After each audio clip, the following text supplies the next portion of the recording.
il aura quel âge? Non. Donc... Toi aussi tu aimes le frisson. Oui, Petiot. Petiot, c'est pas... Enfin, pour moi, c'est vraiment... Là, c'était tellement... c'est tellement frappant par rapport à l'époque. Je crois que là encore... alors, Petiot et Landru, ce qui est formidable pour l'historien, c'est qu'on a les dossiers de police complets qui sont consultables aux archives de la préfecture de police de Paris.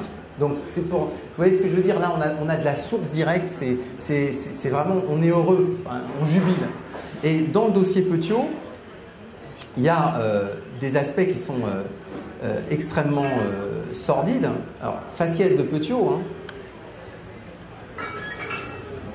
Alors, il y a un de mes collègues historiens qui dit qu'en fait, aujourd'hui, d'après les critères psychiatriques, on n'aurait pas dû le juger. Il considère que Petiot est fou.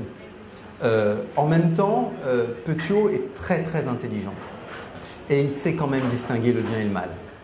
Donc cette question du discernement, vous savez qu'elle est cruciale pour les psychiatres. Moi, pour le livre, on a interrogé Philippe Chénives, qui est expert auprès de la Cour d'appel de Versailles et qui fait beaucoup d'expertise psychiatrique de criminels. Et donc, cette question de la détermination, elle est importante. C'est pas si évident que ça, hein, ce que dit Claude Quetel, que Petiot, aujourd'hui, n'aurait pas été condamné. Mais Petiot, voilà, c'est cet objet qui est très intéressant, qui se trouvait dans le dossier d'archives. Et comme je l'ai photographié et que je l'ai utilisé, le commissaire divisionnaire qui dirige les archives de police l'a immédiatement fait redésirer du dossier d'archives pour le transmettre au musée de la police. En fait, c'est un périscope, c'est-à-dire qu'il se servait, il avait creusé un trou dans le mur, il l'avait ensuite bouché, et donc il se servait de cet œilleton pour regarder ses victimes agoniser dans une petite salle où il les enfermait après les avoir empoisonnées ou les avoir gazées. Si je vous dis ça, évidemment, c'est parce qu'on est à un moment où une bonne partie des victimes de Petiot vont être des gens qui veulent fuir le nazisme.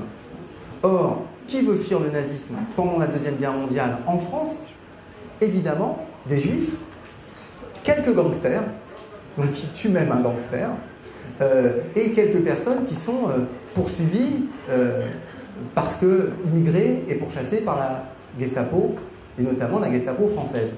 Mais Petiot est aussi copain avec les gens de la Gestapo française. Il connaît Bonny. Donc, vous voyez, on est vraiment dans toutes les ambiguïtés de l'époque. Et au moment où son meurtre est trouvé, on est à quelques jours de la libération de Paris. Là-dessus, lui va se rentrer dans la clandestinité et va essayer de se faire passer pour résistant. Or, à la même époque, le flic qui le poursuit, c'est le flic qui sert de modèle à Quai des Orfèvres. C'est le commissaire Massu. Massu, c'est le grand type de la crime des années 30. Comment il s'appelle le grand auteur de romans policiers, Simenon, l'a pris pour modèle, pour plusieurs enquêtes, notamment pour Maigret. Donc, voilà, ce grand policier-là, il est plus en odeur de sainteté. Pourquoi? Parce qu'il a travaillé pendant la Deuxième Guerre mondiale. Il a travaillé donc du côté des services de police, y compris en collaborant avec les forces de répression allemandes. Il ne fait pas partie de ceux qui, au moment où la préfecture s'est soulevée, étaient en tête des barricades, s'est donné les plus grands brevets de résistants. Donc, il commence à tomber en disgrâce. Alors même que lui a flairé que Petiot n'a pas quitté Paris. Il le sent, il le dit. Et donc, c'est ce qui va permettre par la suite de faire passer un acte en faisant passer Petiot pour un collaborateur. Et Petiot, qui veut se faire passer pour résistant, il a pris un faux nom, ne va pas résister à l'envie de se signaler. Et c'est comme ça qu'il va même aller voir des services de sûreté résistants pour se signaler comme homme qui a éliminé des ennemis de la résistance. Et dans les archives, il y a un témoignage qui est absolument hilarant et en même temps qui a été en partie pris au sérieux, où il déclare qu'il dirigeait un réseau dont le nom était Flytox. Vous savez ce que c'est que le Flytox, hein? Donc, qui a été chargé d'éliminer les adversaires de la résistance. Et dans cette même déclaration qu'il fait à un capitaine de la résistance qui s'occupe de plus ou moins de la police politique, si vous voulez, il lui dit qu'il avait inventé une nouvelle arme, un peu sur le modèle du boomerang australien, qui lui permettait de toucher n'importe quel individu en pleine foule. Donc, quand même, on le reconnaît, on l'arrête, et là il passe chez le juge d'instruction. Et il faut lire le compte-rendu du juge.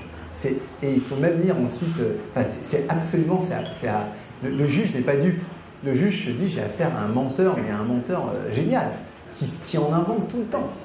Heureusement, il y a des preuves matérielles, il y a l'habitation, il y a les cadavres qu'on a trouvés dans le sous-sol, il y a les restes de personnes, et puis il y a, horreur parmi tous ces bagages qui appartiennent aux victimes tuées par Petiot.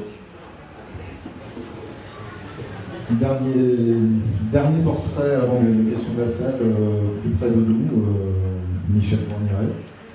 À Fourniret, c'est compliqué parce que, enfin, nous on a mis Fourniret en avant, et c'est vrai que du point de vue de la justice, il y a Fourniret, mais il y a en même temps Monique Olivier. Ça fait partie de cette thématique un peu curieuse. On a parlé un petit peu des femmes à travers ce qu'on disait à Elroy notamment. Mais il y a une thématique curieuse qui sont les couples. On pourrait dire les couples maudits. Et dans ce cas, on retrouve une manière de fonctionner qui a été celle de plusieurs couples tueurs, où au fond, la femme sert d'appât. Elle donne confiance, elle attire, et ensuite l'homme va se livrer à ses crimes. Mais tout ça repose au départ sur un contrat, un premier contrat. Parce que Fourniret, avant de rencontrer Monique Olivier, il a violé. Il n'a pas tué. Donc le contrat qu'ils vont passer entre eux, c'est qu'il va débarrasser Monique Olivier des gens qui la gênent. Et ensuite, elle va l'aider. Donc il y a quelque chose d'extrêmement, comment dirais-je, curieux dans ce fonctionnement. Et c'est pour ça que je ne pense pas qu'on puisse parler de banalité, justement, de ce côté-là. Ce sont des crimes qui tous relèvent d'une singularité. Ce sont des personnalités qui toutes ont leur degré de violence induite, leur degré de conviction personnelle, de pulsion, leur accumulation de violence qui fait qu'à un moment donné, ben oui, ça passe à l'acte, alors que d'autres individus placés exactement dans le même contexte ne réagiraient pas du tout de la même manière. Merci beaucoup, vous avez déjà dit énormément de choses. Non, pas du tout. Enfin, c'est totalement passionnant. Et j'imagine que dans la salle, il y a certainement des questions des membres du public qui souhaitent vous interroger sur des aspects particuliers.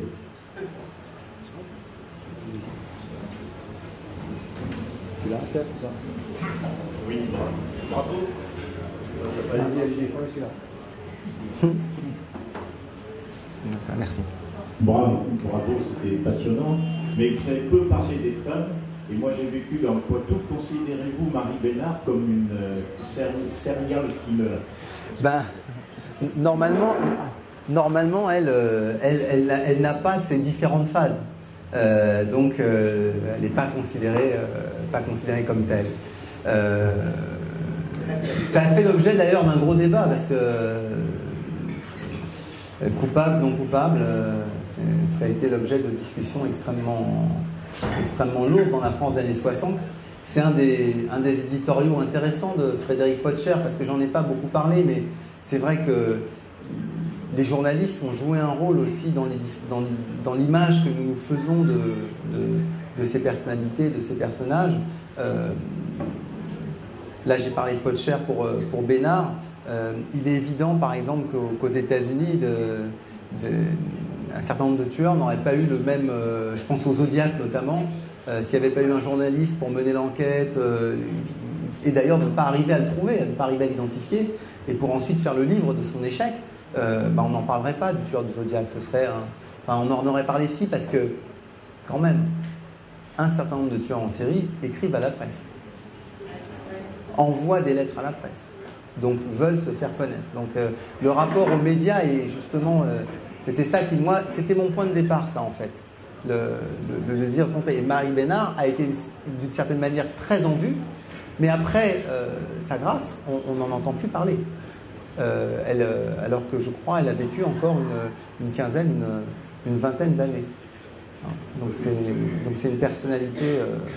Elle a vécu tranquille. Ouais. Après. Désolé. D'autres questions? Il y a une dame là-bas, je crois. Oui, bonjour. Il paraît que le manque d'empathie est quelque chose qui se rencontre chez tous ces malades, chez tous les serial killers. Qu'est-ce que vous en pensez, vous? Est-ce que vous les avez retrouvés, ce manque d'empathie? Est-ce que c'est vraiment un dénominateur commun à tous ces gens? Alors, il y a des types différents. Et c'est vrai qu'il y en a beaucoup chez qui il y a un manque d'empathie, mais moi, ce qui m'a frappé à travers un cas, il s'appelle Luis Garavito. Nous, on en a fait le recordman. C'est plus de 340 enfants et adolescents assassinés. Cet homme a fait des vidéos depuis sa prison. Il a donné des interviews. Et il raconte son errance psychique. Et lui, c'est un illuminé. Donc, il est dans une logique complètement différente. C'est-à-dire qu'il entend des voix. Il est très croyant. Il a une foi, etc. Et comme il a travaillé sur lui-même depuis, avec les psychiatres, etc., il a tout un discours sur son homosexualité et la répression de son homosexualité qui l'a poussé à commettre ces actes. Donc lui, il ne dit pas du tout qu'il était dans l'empathie. Il dit qu'il était dans une forme de fureur, qu'il était hors de lui, qu'il était poussé par des voix, qu'il était dans de la mystique.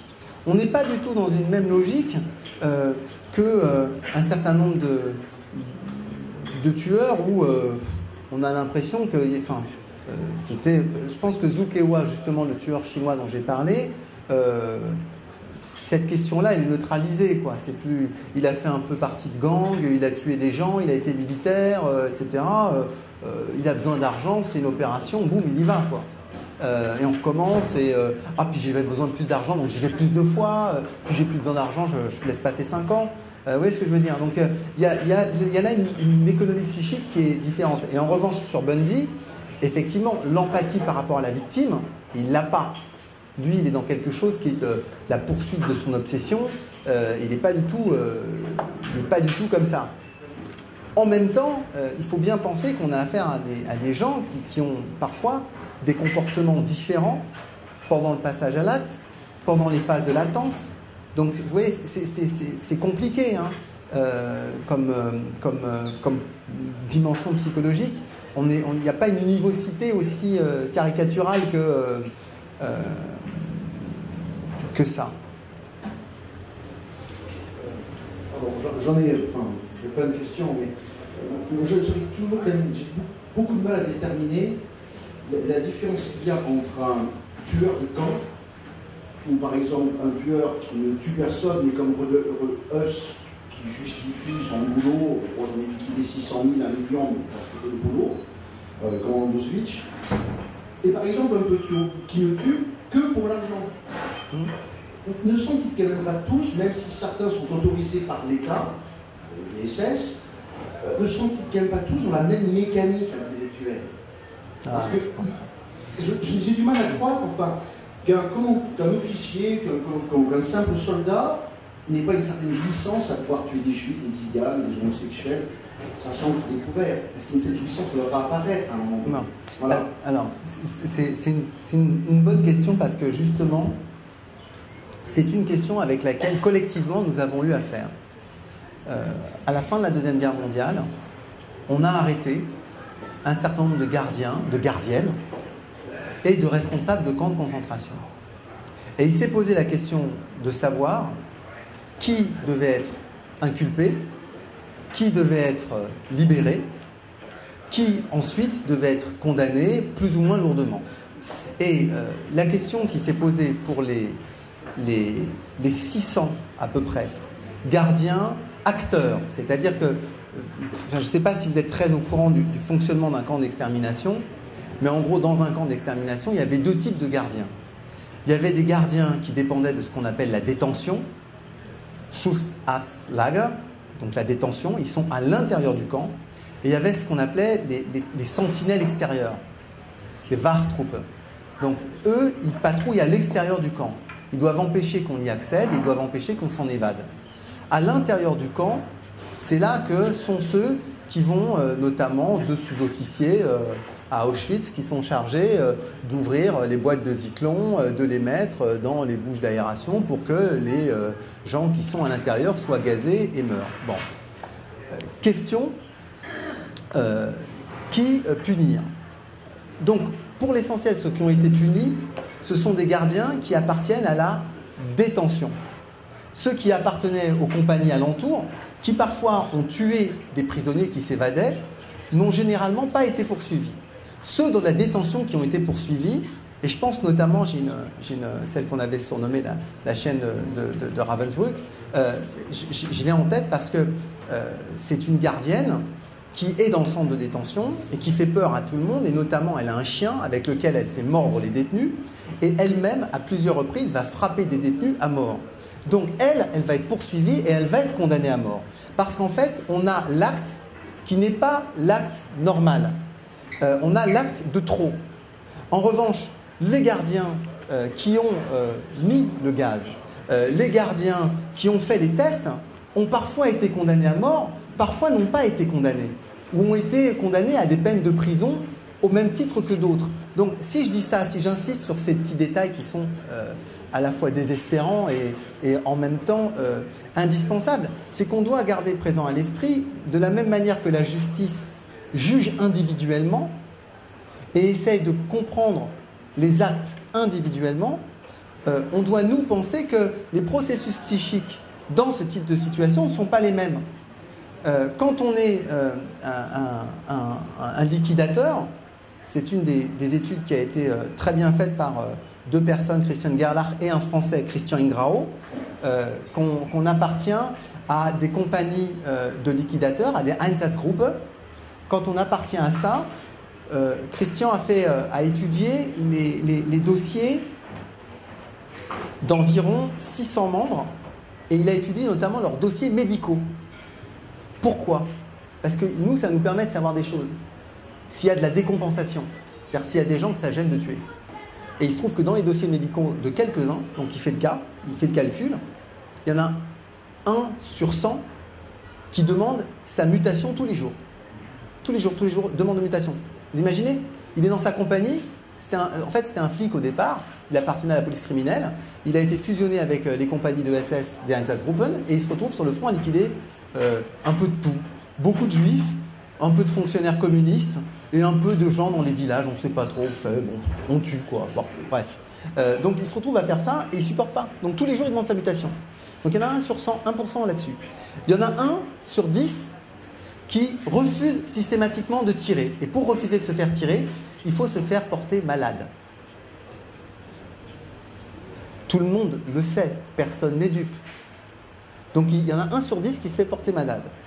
Il y en a 1 sur 10 qui est présent sur toutes les tueries. C'est lui qui a le droit au supplément d'alcool. En gros, les 4 qui tirent, c'est eux qui ont le droit au supplément d'alcool, c'est eux qui ont le droit aux primes, c'est eux qui ont des carrières accélérées, c'est eux qui vont bouger, etc., etc. Les autres, il y en a 4, ils essayent de passer entre les gouttes. J'ai bien tiré une fois, puis non, je ne vais pas y aller, puis je suis malade aujourd'hui, et puis quand même, je n'ai pas envie d'avoir l'air trop nul vis-à-vis des autres, donc je vais quand même y aller un peu. Donc vous voyez comment je veux dire, c'est une collectivité humaine. Et ces statistiques-là qu'ont établies des gens comme Gerlach et Ingrao, elles doivent nous faire penser aux statistiques qui avaient été effectuées sur les compagnies combattantes américaines pendant la Première et pendant la Deuxième Guerre mondiale. Vous savez très bien que dans les compagnies combattantes américaines, il y en a qui tirent et il y en a qui ne tirent pas, qui tirent jamais. Sur 10 soldats américains, il y en a 4 qui tirent jamais. Et il y en a 6 qui tirent. Donc il y en a 6 qui se battent et 4 qui attendent, mais qui peuvent passer le fusil. Je plaisante. Moi, j'ai pas fait la guerre. Je serais peut-être parti des 4, ou je serais peut-être le mec en face qui est mort. Est-ce que ça répond à ta question? Non. Mais je crois que, en gros, ce que j'essaie de te dire, c'est que quand tu as si je compare avec les Américains, c'est que je te prends le plus légitime. Et tu comprends bien que... Je crois que c'est plus du ressenti. je pense au supplétif. Après, on va passer la parole à ça, pardon. Et je pense au supplétif biélorusse. Disons 600 juifs, 3000 juifs liquides en un jour. Je veux bien, mais. Tu as une lettre. Tu as... Il est exactement ça. Est-il surveillant, même avec docteur, docteur. Enfin, bon, voilà. Donc ces types ont des équilibres aussi psychologiques. C'est ça qui est facile. Ouais, mais alors, je vais juste pour donner deux éclairages encore complémentaires. Il y a une lettre exceptionnelle d'un membre des Einsatzgruppen qui écrit à sa femme, et c'est un mitrailleur. Et c'est un de ceux qui était justement dans une des plus grandes fosses qu'on a eues en Ukraine, et qui s'appelle Babi Yar. Et il écrit à sa femme et il explique, ça fait 3 jours qu'on mitraille, les conditions de travail sont effroyables, la mitrailleuse chauffe, j'ai très mal au bras, c'est insupportable. Heureusement, de temps en temps, il y a un bébé qui vole en l'air, je l'éclate, et je me dis, quelle chance, parce que moi, en les tuant, j'évite qu'un jour on tue mes enfants. Vous lisez ça, et le vocabulaire que j'ai employé est pratiquement celui-là. Hein. Donc, vous lisez ça et vous vous demandez, s'il l'écrit à sa femme, c'est que ça doit quand même lui poser un petit problème. Ben, il n'est pas si serein que ça. C'est qu'il cherche de l'approbation. Et donc, j'imagine la réponse de la femme que je n'ai pas. Est-ce que sa femme lui répond « Mais vas-y, mon doudou, continue à les buter, ces salauds de rouge ». C'est peut-être ça, hein, sa réponse à sa femme. Hein. Je veux dire, toutes les femmes ne sont pas non plus... Gertrude Scholz-Klink était la patronne des femmes du parti nazi. Il y en a. Bon. Donc, tu vois ce que je veux dire? La question de la légitimité des actes publics est quelque chose quand même de crucial. Si tu veux, le mot de bourreau, il te renvoie à quelqu'un qui, en France, avait un statut social très particulier. On a beaucoup d'éléments sur les bourreaux français.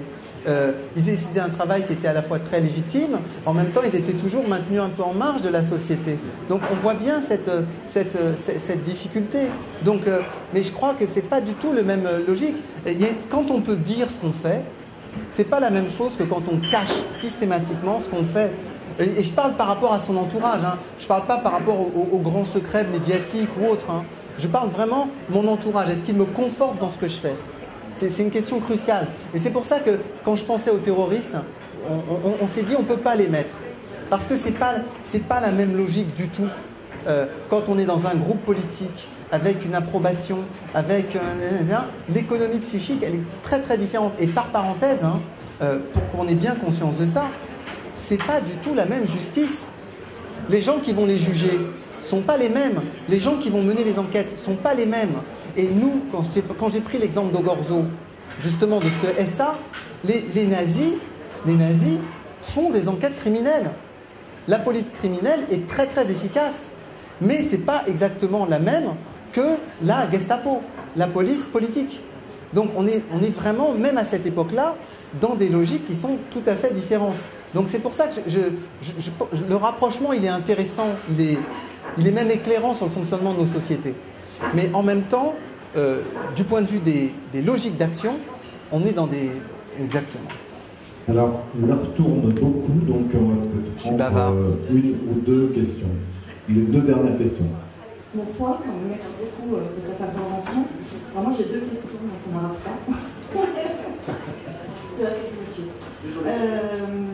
La première question, je voulais savoir, lorsque une affaire est médiatisée, quel est l'impact que ça a ou que ça peut avoir sur des serial killers qui sont soit en dormance ou en train de se réveiller ou éventuellement en action? Est-ce que ça fait quelque chose? Et ma deuxième question, c'était dans quelle catégorie on peut également mettre ces femmes qui généralement, c'est suite à un déni de grossesse, tuent leur nouveau-né? Ouais. Alors, je vais commencer par la deuxième question avant de revenir sur la première.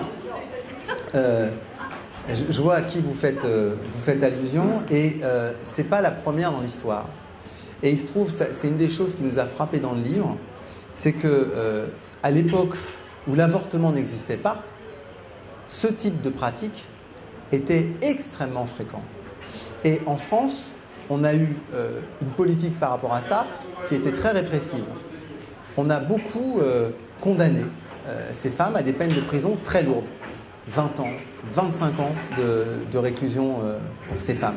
Donc il n'y a qu'un moment où ça a un peu... Enfin, je ne devrais pas en parler parce que c'est vraiment annexe, mais il y a un moment où ça change, c'est pendant la Première Guerre mondiale. Parce que pendant la Première Guerre mondiale, les femmes qui vont livrer des infanticides, enfin un certain nombre d'entre elles, vont dire qu'elles ont été victimes de viols et que les enfants qu'elles ont tués étaient les enfants issus de ces viols. Donc ces femmes-là seront acquittées, ce qui est très intéressant aussi à penser. Auparavant, donc là, vous avez raison, c'est effectivement une des raisons pour lesquelles les femmes, un certain nombre de femmes sont devenues des tueuses en série au sens où nous l'entendons.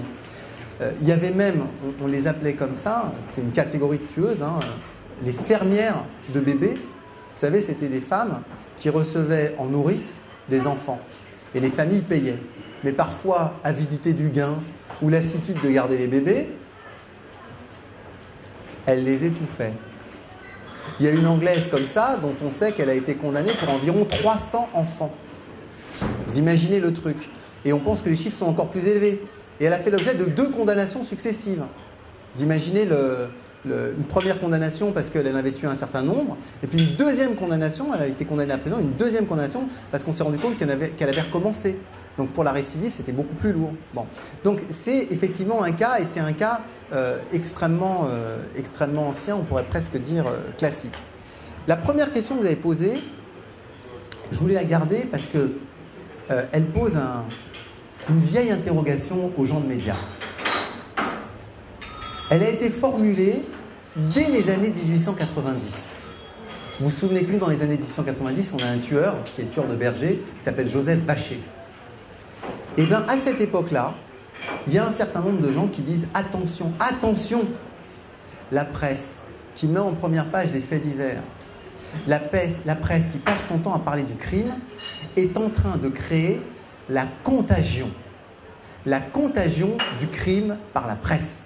C'est une notion qui est faite par un psychiatre qui s'appelle Alfred Fouillé, qui écrit un article, je crois en 1897, dans la Revue Bleue, et qui dit « Attention, oui, les théories de Tarbes sont justes, les gens s'imitent, les gens reproduisent les mêmes actes, et donc on voit que tel voleur a effectué la même pratique que tel autre, tel criminel a effectué le même meurtre que tel autre, et donc on voit qu'il y a des tueurs en série qui s'inspirent d'autres. Mais ça va encore plus loin, figurez-vous. Parce que nos amis du FBI, ils se sont de plus en plus renseignés sur les tueurs en série, sur leurs pratiques, sur leurs méthodes. Et ils se sont rendus compte que les tueurs lisent beaucoup. Et qu'ils lisent beaucoup notamment les travaux des policiers. Et qu'ils essayent d'être à chaque fois up-to-date du point de vue des techniques pour essayer de ne pas se faire choper. Donc le jour où ils apprennent qu'il y a les empreintes, ils mettent des gants. Le jour où ils apprennent qu'on peut les retrouver par l'ADN, eh ben, ils commencent par mettre des combinaisons complètes, etc. Le jour où ils découvrent qu'on peut les découvrir par les odeurs, parce qu'il y a une nouvelle technique d'odorologie qui a été mise au point par les Hongrois et que la Cour européenne l'a reconnue, et que la France va le faire, eh ben, ce jour-là, on peut imaginer qu'ils vont utiliser une autre méthode pour essayer de dérouter. Donc on a en permanence cette logique-là. Reste que, statistiquement, on n'a pas remarqué d'augmentation de crimes quand il y avait un serial killer qui était arrêté, d'augmentation de crimes quand il y avait un tel bandit qui était arrêté. Donc il y a d'autres facteurs qui jouent que la simple logique d'imitation en voyant à travers la presse. Reste un dernier cas qui est compliqué, il y en a très peu, mais c'est le truc qui nous fait tous fantasmer, c'est le copycat. Donc le tueur qui va imiter un autre tueur et reproduire, etc. Alors il y a très peu d'exemples, mais c'est vraiment le truc que nous on a tous en tête parce qu'on a vu un certain nombre de films et que effectivement ça laisse perplexe. Et puis il y a toute cette question de l'innocence, est-ce que c'est lui, est-ce que c'est un autre, etc. Donc c'est d'autant plus important dans un pays comme les États-Unis qui fait partie des 58 États où la peine de mort existe et est encore appliquée. On avait promis une dernière question, donc la dernière question. Alors, je vais vous la poser. Je vais boucler par rapport à ce que vous avez dit au début. Vous avez parlé des séries qui s'inspirent beaucoup, des serial killers. Dans les séries, il y a des profileurs. Est-ce qu'aujourd'hui, pour se donner un peu d'espoir, est-ce qu'aujourd'hui, il y a un profil type de serial killer et existe-t-il des profileurs qui vont permettre de les retrouver à coup sûr? Alors, je ne peux pas vous les montrer parce que je crois que dans la version du manuscrit que j'ai, on ne les avait pas encore faites. mais il y a un certain nombre de statistiques qui ont été faites notamment par des universités américaines sur les types de tueurs dans le monde, les motivations, les armes utilisées, etc. Alors, on peut retrouver les dossiers, mais c'est vrai qu'il y a une énigme que se sont posées très tôt les profileurs américains et les statisticiens, parce qu'on dit profileur et on en fait une espèce de profession psychiatrique, mais au départ c'était une unité des sciences du comportement qui a été créée au sein du FBI à Quantico, qui a été dissoute, qui a changé de nom. Nous en France on a aussi créé une unité d'analyse des comportements. Donc on a essayé de voir les récurrences statistiques. La chose qui a beaucoup surpris par rapport au type de criminalité ordinaire, celui qui aux États-Unis est considéré comme banal, celui qui fait qu'il y a 40% de Noirs qui sont condamnés à la peine capitale alors que la minorité noire est beaucoup plus faible. Donc par rapport au banditisme et à la criminalité ordinaire aux États-Unis, c'est plutôt des Noirs. Et il se trouve que les serial killers ont atteint des statistiques très fortes de jeunes blancs entre 25 et 35 ans. Donc ça, c'est un profil, si vous voulez, qui est très lâche. Après, si je vous ai dit que je considérais que c'était un apax, un apax, vous savez, c'est une notion linguistique qui veut dire que c'est un cas unique. Hein. Donc je crois qu'on ne peut pas, En revanche, ce qu'on a, c'est qu'on a des récurrences statistiques. Donc on se dit plus tel groupe quand c'est un tueur urbain, plus tel truc, etc., etc. Donc on essaye comme ça de se baser sur les récurrences statistiques pour essayer de définir un profil. Mais ce n'est pas aussi exact que ce qu'on voit dans les séries, justement. Il boit du thé, il porte des lunettes et il avait sûrement un nœud de cravate rouge. C'est pas ça du tout, vous voyez ce que je veux dire. On arrive à avoir des catégories un peu... Là où ça a servi, paradoxalement, je vais prendre un exemple de l'autre côté du rideau de fer, ça a servi parce que pour un bonhomme qui s'appelle Chikatilo, qui est un tueur qui commence à tuer dans les années 70, il tue des jeunes garçons, des jeunes filles, après les avoir violés, mutilation atroce, enfin truc abject. Enfin, on a mis une image dans le livre, c'est la seule que j'ai du mal à regarder quand je le feuillette. C'est une image du carnet d'investigation de policiers qui a fuité dans la presse, donc on a pu avoir. Et donc, ce bonhomme, on ne sait pas qui chercher. Et on va aller voir un psychiatre, et on va lui présenter un certain nombre de cadavres qui ont été identifiés, et lui va dire, en fait, on doit avoir affaire à quelqu'un qui est capable de les approcher assez facilement. Donc c'est plutôt un éducateur. Et petit à petit, comme ça, il va donner 2-3 éléments qui vont pousser les enquêteurs à changer leur fusil d'épaule et à tester un autre type de lieu, notamment les gares de bus, etc. Parce qu'ils travaillent sur le profil des victimes et sur le profil du criminel.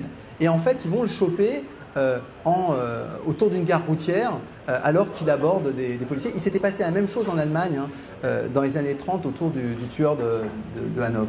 Donc on a une possibilité de cerner un peu plus. Ça permet de relancer parfois les enquêtes. Mais ce n'est pas une science aussi millimétrée que ce qu'on pourrait espérer, mais sans doute va-t-elle se développer encore plus. Il faut garder l'espoir. Parce que c'est un livre, vous l'avez compris, on est dans la tête des tueurs en série, mais on est aussi dans celle des grands policiers. Je vous en ai cité quelques-uns au cours de cette rencontre. Voilà. Alors manifestement, il y avait vraiment énormément de choses à dire, puisque manifestement, il en reste encore à dire. Je pense que on est tous, on va repartir tous avec beaucoup d'informations et beaucoup de frustration malheureusement, mais on va avoir la possibilité effectivement, par exemple, de se procurer ce livre et quelques autres que vous avez écrits avant de repartir. Et puis, je pense que vous méritez des applaudissements vraiment fournis.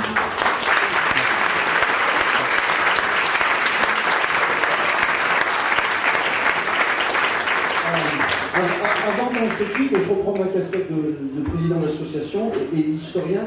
Tout d'abord, j'aimerais dire à Fabrice un grand merci. Merci à toi d'être venu pour cette jeune association, et c'est toujours personnellement, je pense aussi un plaisir et un honneur de recevoir un historien aussi imminent. Voilà, donc un grand merci. Merci à vous. Autre historien éminent, le prochain, le 3 décembre, Thierry Lenz, qui nous parlera de l'année 1815 et de la bataille de Waterloo. Donc je vous invite à venir. le rencontrer. Dans les actualités aussi de l'association, toujours disponible, toujours accessible en plusieurs mois encore, l'exposition de propagande. Fabrice Almeida est un grand spécialiste aussi. Et je l'ai visité. Je l'ai visité, elle est très bien. Voilà.